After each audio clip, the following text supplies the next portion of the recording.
Hello, FaithBridge. Thank you for joining us today. We're talking about Easter,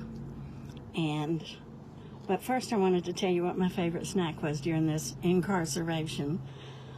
I just like leftovers, so anytime I want something to eat, I just go to the refrigerator and get out whatever's left.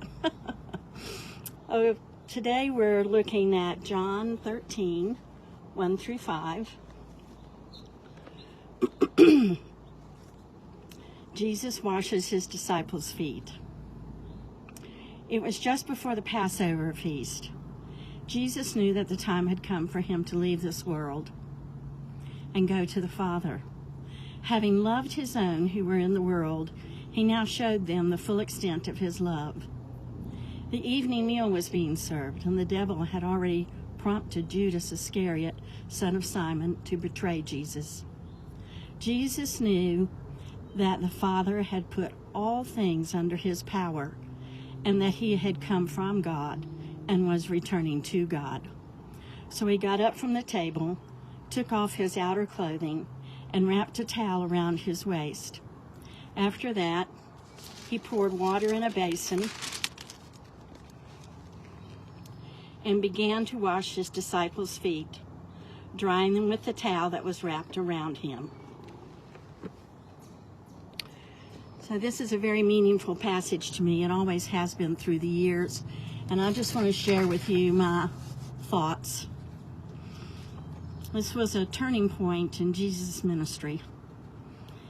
Having ministered to the masses, he now focused on his own, his disciples, and across the centuries, me and you, his beloved, to teach all of us before he returns to the Father.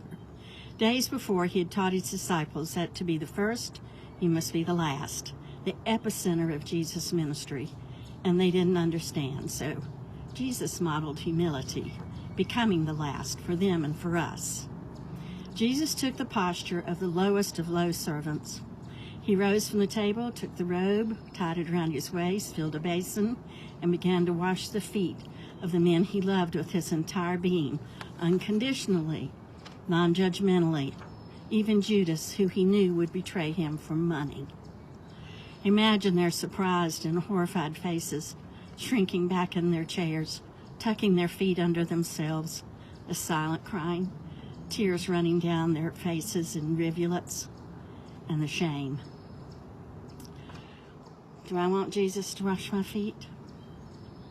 The first thing that comes to mind is the black and white stockinged legs and ruby slippered feet, curling up and disappearing under Auntie M's house.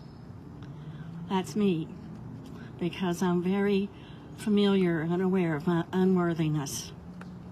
At the same time, I'm the little girl jumping up and down, waving her hand in the air and crying, me first, because I desperately want Jesus to touch my life supernaturally, unconditionally, recklessly, without restraint. I hear these words and know their meaning well, but being perfectly human, I will never fathom his love for me, though I spend my life trying. What would Jesus do to prove his love for me? What wouldn't he do?